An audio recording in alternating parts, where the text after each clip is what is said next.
afternoon, Meryl. Thank you very much for inviting me to join this cadre of characters. And I'm really pleased to be able to talk about food sovereignty as a major focus in my part in this whole process of all of the rest of you speakers. And instead of focusing on why we're in such a predicament, I'd like to offer as many solutions as possible at ground level. And even though this is not a long opportunity to do that, we can focus in on the fact that food sovereignty is all about creating an ecosystem in which people aren't outside of it, but step directly into a relationship with the soil, the nature of plants and animals, and try to bring as close into their physical realm, or realm of reach. And so today, some of my information, it may sound a little scattered at first, but I'm going to talk about soil systems, reading the landscape. There's a lot of ways that we can do that. Bees and all pollinators, in fact, the incredible importance of maintaining an insect system in our ecosystem as farmers and gardeners, and on a really large scale. And I'd also like to talk quite a bit about SRI, which is a basically system of rice intensification, which is a process. It's not a technology. And it's just one of many doorways that have opened in the last few decades where people can have a much better understanding of growing crops according to what the crop wants, what makes it comfortable, bringing forth, just like with everything in agriculture and food and nutrition, the highest potential. And in a lot of cases, the potential is about providing, shall we say, a buffet of circumstances that the farmer and the gardener can put together so that all the players, whether we value them directly or not, can participate to their highest possible good, or their structure, or their mission in life. And we as humans have our own ideas about what we think we're going to be doing, but most of the plants and animals and insects, they already got that figured out. They're hardwired. They go through life noticing and sensing their environment with great clarity. They don't make a lot of mistakes on where they're going to find their food, their comfort, their mate, or whatever. And as humans, we tend to overthink that a little bit. So why don't I start with soils, farms, and landscapes. In my consulting work for other farms, which is born out of my need to get answers for my own farm, and not having found good answers locally in the traditional channels, universities or extension agents, and probably the worst are like fertilizer and equipment dealers. They're not a good place to get accurate, unbiased information. And then, of course, gardeners and farmers are in this program. We're trying to help people become food sovereign, even if you've never grown a garden or participated in the farm system before. It's getting to be really critical that we do. In a lot of our neighborhoods, we have people farming within reach of households that don't even have a garden plot, but people can go and present their case and be members of, say, a CSA, community supported agriculture, or any variation of that, farmers markets or whatever. But the most important thing is to know who is growing your food, know what their practices are. If you think that their practices could be improved and you have the ways and means to provide a little assistance with that, maybe labor, cash course is wonderful, but at least get to know it and self-educate. It's we're still hovering around that condition in this country where less than 2% of the people who are eating, that's everybody, really is fully aware, even partly aware of where their food comes from. And a lot of people don't even know what the plant looks like. And this is like a huge disconnect that has sprung up ever since, say, I'm going to say it began in the 20s, 30s, 40s, and it went wildly out of control by the time World War II ended, where agriculture was separated from most of the social consciousness. And when that happened, corporations also took over our knowledge base about how food is grown, and we took a lot of things for granted. And we're in an age now where we can't take this for granted anymore, because we see how quickly it went off the road.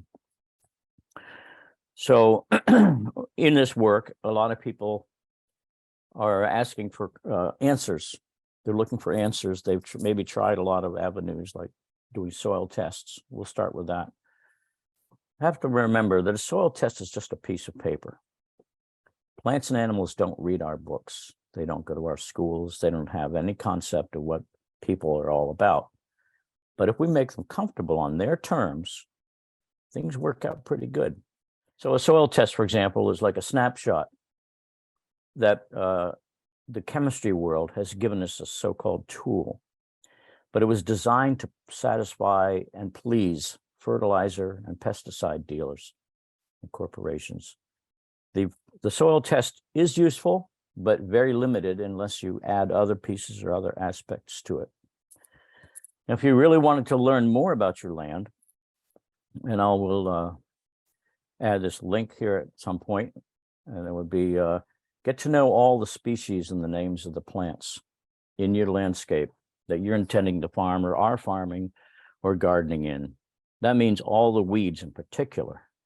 Very, very important to know what character they are, because those are the real soil tests before we had labs.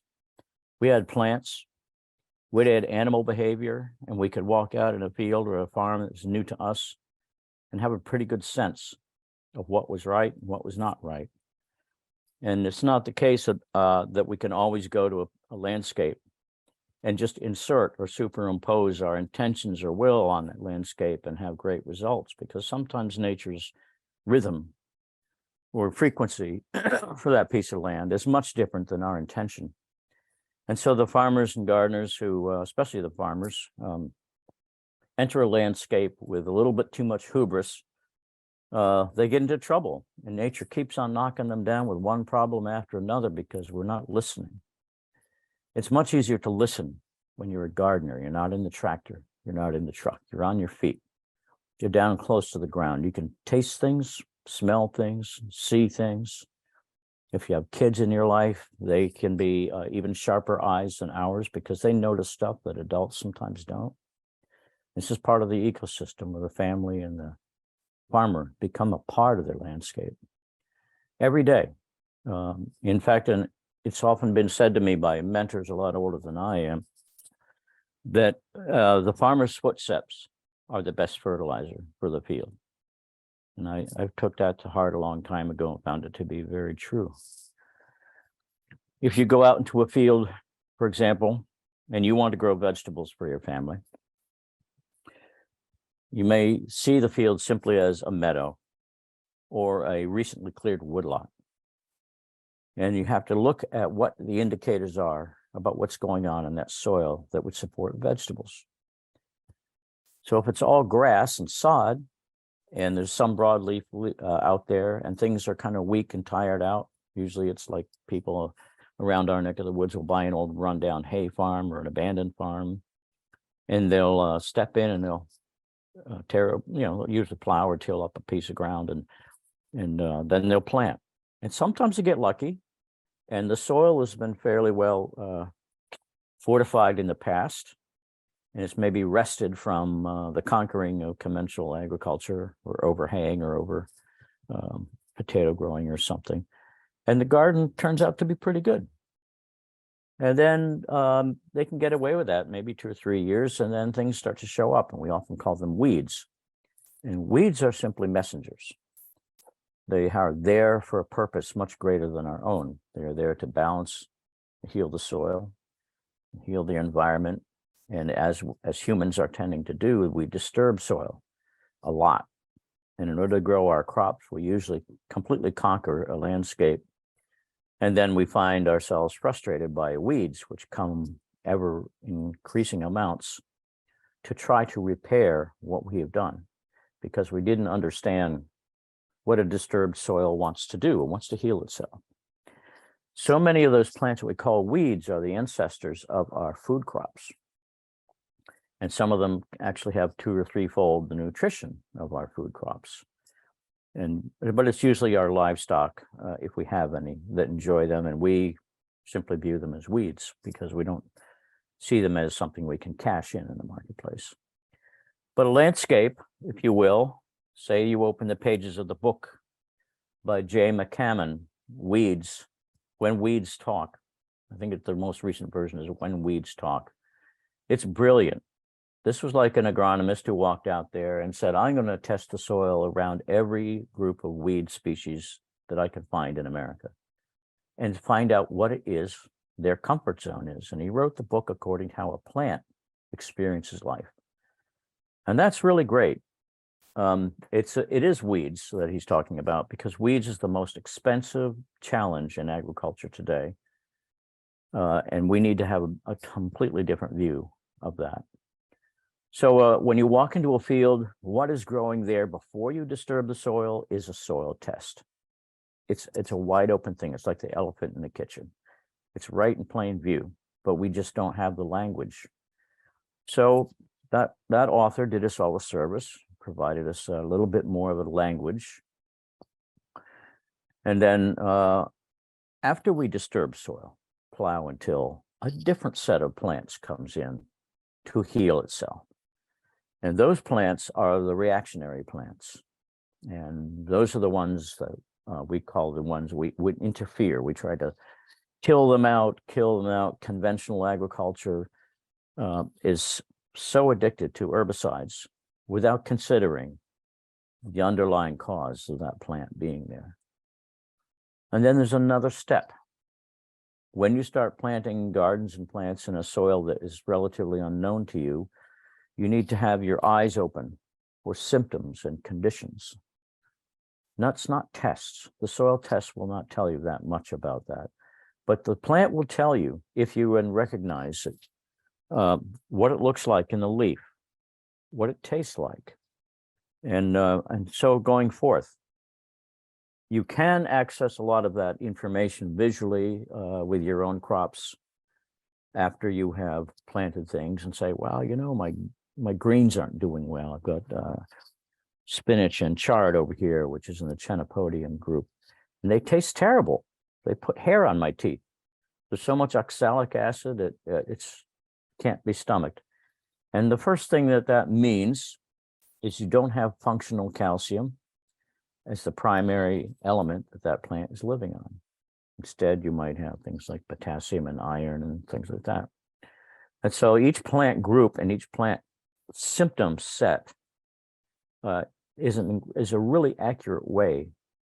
And it takes a little while to learn it, but we'll provide some of that going forward in the near future. I used to do a lot more of that, so that a gardener can go out and say, well, you know, the place is riddled with pigweed and lamb's quarters. And I said, well, that's not so bad. But what about things like nettles and chickweed and thistles and grasses predominant? Then you start digging deeper. So what we're really after there is reading the landscape, using assistant sources of information. You can get photographic pictures of plants with deficiency systems showing on the leaf and in the fruit. That's a really great place to start. Have one of those books as a guide for yourself or with your neighbors, When Weeds Talk, and do some experimenting. And then if you're buying compost or making compost, or you're say buying amendments, soil adjusting amendments, we're not going to call them fertilizers per se, but amendments. That means you're trying to adjust a soil system to favor your crop, get it to look better, taste better, compete better. That recipe that you use is kind of like cooking in the kitchen. And the plants, because they're not like kids saying it tastes great, mom, or oh, it tastes like awful, you know, the plants are going to show, they're going to show their favor or disfavor what you do. And so always be an experimenter. This would also include being very wary, not to just go out to the typical hardware store, or maybe worse, Target, Walmart, whatever, Home Depot, and just willy-nilly buy bags of fertilizers and or amendments or mulches and put them on and expect a miracle to happen. You really need to know what's in them. You really need to know how to work with that sort of stuff. Ideally, you would build your own compost from things very local and understand that compost is like a huge stomach, and you can give it a stomach ache, or you can starve it. You can dehydrate it.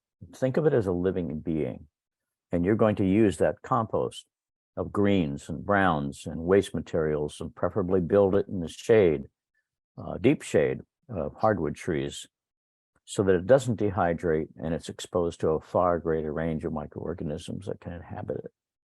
It doesn't need to be turned relentlessly to heat up. It might be better where gardeners have kept it cool, so there was more fungal activity. Fungi in your soil is a lot like the soil internet. That's the intelligence part of the soil that links different plant species amongst each other as a community. And they also provide a relationship for the plant where the plant, it has the fungi, mycorrhizae, whether it's associated directly or indirectly, do the plant's bidding to reach water and elements and break down substances the plants sometimes can't access for themselves. You have to remember that plants can't get up and move and walk away when things get uncomfortable. And as farmers, we often make things really uncomfortable for plants, or we make them into addicts of conventional fertilizers and soluble things that ultimately just equal poor quality food. So while we're talking about that, the addiction of fertilizers applied to landscapes that are somewhat misunderstood, then we need to talk about what else is going on. Whatever's happening in the soil is going to put out a signal, because the soil is potentially a very high living, somewhat sentient organism, very complicated, but much like our human bodies.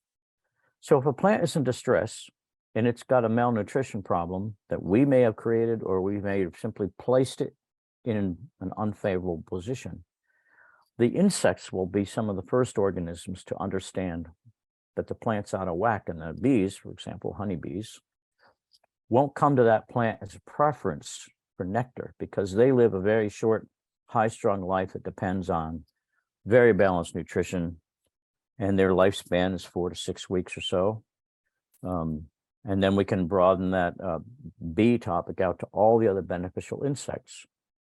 So along with all the honeybees, which we value economically for pollinating and for honey and honeycomb and propolis, we have all these other insects out there that our crops depend on that we don't value directly.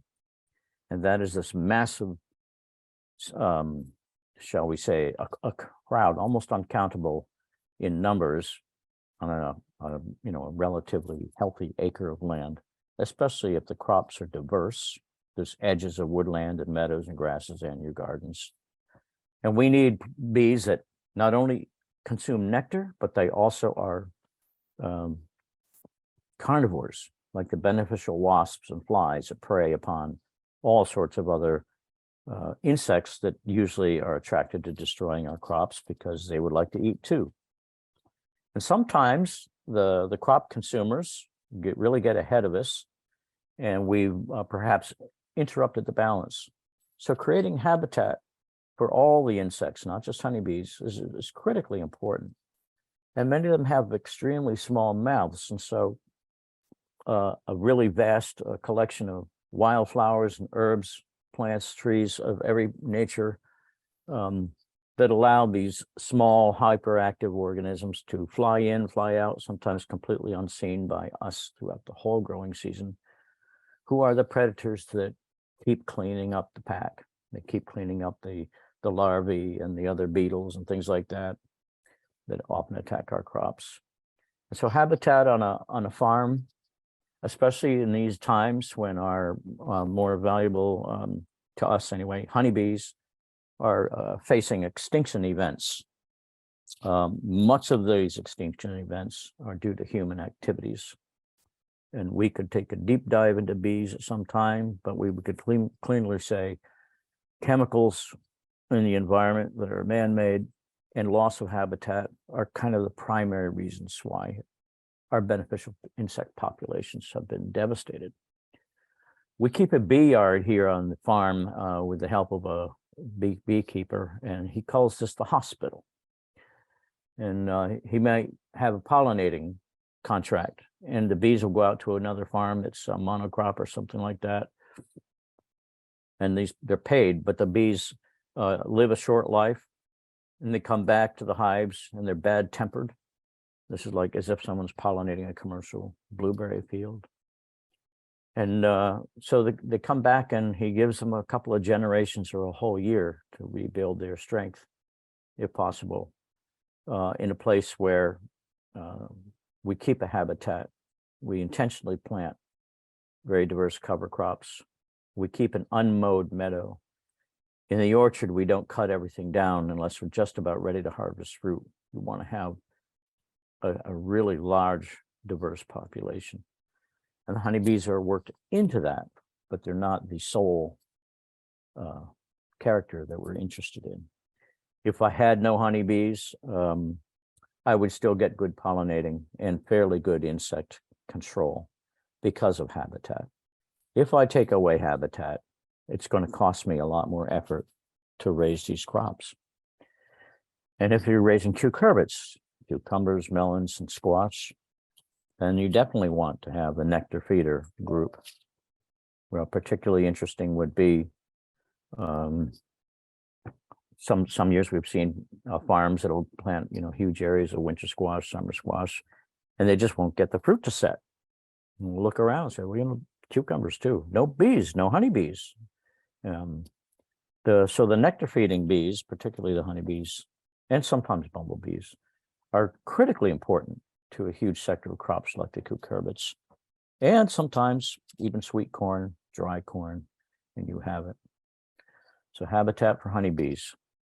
And we would also encourage beekeepers not to sugar the bees. Now, it is a practice to take a lot more honey than the bees are willing to give in a natural setting. They always like to have, just like the rest of us, they're preppers, they're always building up a supply of honeycomb to get through the whole season. And there's usually some left over if the hive stays alive and strong. But beekeepers are making money selling honey, so they often take quite a bit of the honey at the end of this harvesting season. And if that leaves the bees short, then they will replace that honey with sugar water mixed in upside down in a jug with like a bleeder valve. But would you feed your kids sugar all winter long? What kind of nutrition is that really? Not the best. Not the best, because what is in there? Well, it's sucrose, glucose maybe. Some people actually use corn syrup, which is not so great for bees. But there's no trace elements, no micronutrients, no minerals. And so colony collapse is due sometimes to malnutrition. And so I would caution people to think about that. Take less honey and keep the bees happier. Move them around a little bit. Be ready to make new unoccupied homes for when they swarm. So we could go on at great length about beekeeping, but bees are sort of like a microcosm within your ecosystem. Without them, with all those species, things start to go downhill really fast. And so there's a little window, there's a little glimpse. And of course, soils that have been deficient, they don't produce good sugar in the flower, and the bees know it. And livestock is the same way. A farmer might go out and with the direction of the crop advisor from the state or whatever, or sometimes a fertilizer dealer, which I often think is a little bit of a conflict of interest. They'll go ahead and plow up, disc, till, and plant a beautiful crop of clover and oats, because that's what people have been telling them is heaven on earth for, say, a Jersey cow or a herd of cows. And it might be true if that's the only thing that the cows have access to. But when cows are given a chance, they walk right through that beautiful, lush, heavily fertilized hay crop, go right through the wire fence, electric fences, and go find some scrubby weeds to eat, because that's what tastes good to them. And for them, the flavor and the frequency of those weeds and mixed species of crops that we don't call hay are what they have to have. That's their medicine field. I see this all the time, over and over again. And so I know we're straying a little bit off the topic, but if you think about it, the bees might not be able to tell you in a language you're going to hear if things are out of whack. But a barn full of cows gets really noisy and really upset, and they get very sick when farmers do things that are no longer in the benefit of the cow, but the benefit of their concept of feeding animals. In other words, if it's a dairy farm that monocrops a lot of corn, maybe does a grain crop, clover, or commercial hay, they may place in there wood ash instead of limestone. And that would be a problem, because the cows, the limestone, the real limestone provides what the cows are looking for, but the wood ash is not the appropriate thing. Even if it creates an exceptional amount of hay, the cows know the difference. But I would encourage people to think of their farms and their gardens as an entire ecosystem. And here's another thing that gets missed. Your neighbors, your closest neighbors in the times we live in, are going to be your most valuable allies in maintaining your hub, your little ecosystem. So if it's a labor shortage, if it's a tool or equipment shortage, all of those things need to be brought together on the table. Water's another big deal. We provide water for several households with one well. Hopefully that'll be something that becomes solar, so we're not dependent on the power company to produce fresh, clean water. And I would say that communities need to act a lot more like they did in the 20s, 30s, and then even previous to the 1900s. They were interreliant in a very small region. So that human agricultural ecosystem was food sovereignty. Yeah, a good example of food sovereignty in action is if you open up your refrigerator and do like a fearless moral inventory of everything that you're buying and purchasing, you can pretty much boil it down to there's not that much in your refrigerator that came from nearby. And you may be forced to change that in the near future. And in the pantry, you might have bread, you might have beans, you might have all these things. These are the dry commodity goods. And not that many people, even though they grow gardens, go into the world of dry commodity goods. Grains sort of is in that territory. So long ago, we jumped into the grain thing and realized this is a very steep learning curve. And it's very hard in the Western world to find tools and grain equipment because of all the extra steps required. For example, compared to, say, a wet root crop like potatoes, with grains, anybody can plant them. How many people have the tools and equipment to harvest it? That's the first thing that stops people. And then it needs to be cleaned and dried and cleaned again, usually twice. And then it has to be stored in a hermetic condition so that insects and molds, beetles, they can't get into that. And then there's the milling part. But these are things that everybody eats. And these are things that need to be part of a food sovereign community. And so we've worked quite a long time with people in other countries and domestically to access or create small scale grain equipment and hubs so that we can round out that local food system and start covering the bases. We even have seen where people have pulled it together to have oil presses. And it is always important to consider that we're not just talking about vegetarian eating or vegan eating, but also people who like a full diet and like to work with livestock. I always remember Joel Salatin telling us, he said, if you're going to raise livestock, make their lives a real pleasure for them. And every day should be a good day except the last. And I often think that should apply to plants as well. And so these are just things to bear in mind.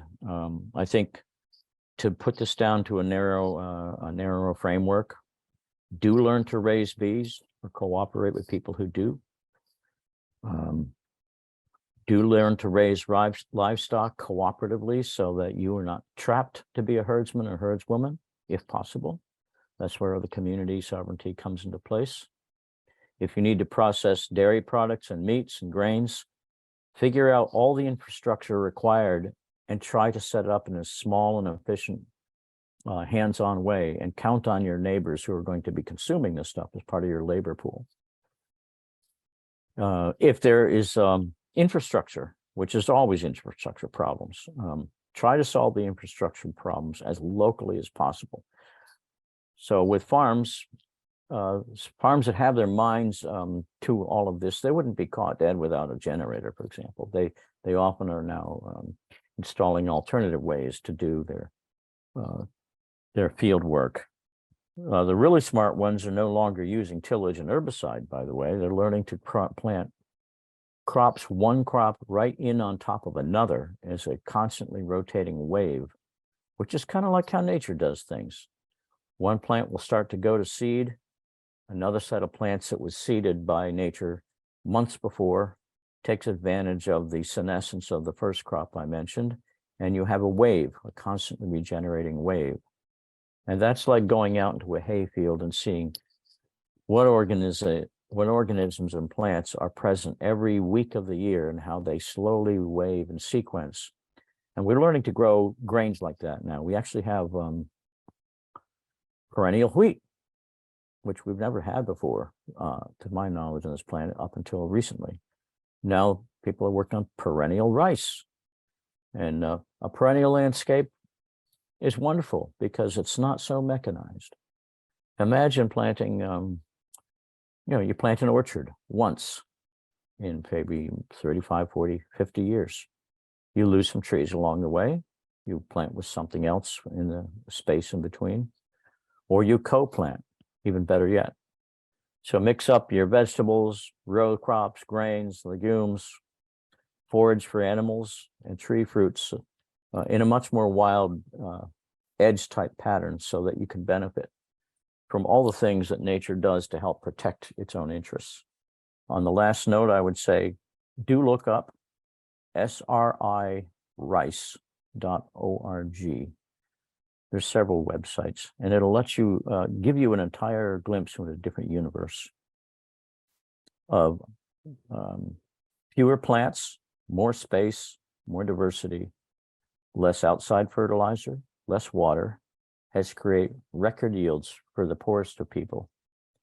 And that same system of rice intensification we brought home and have used it on all of the crops on our home farm to great success.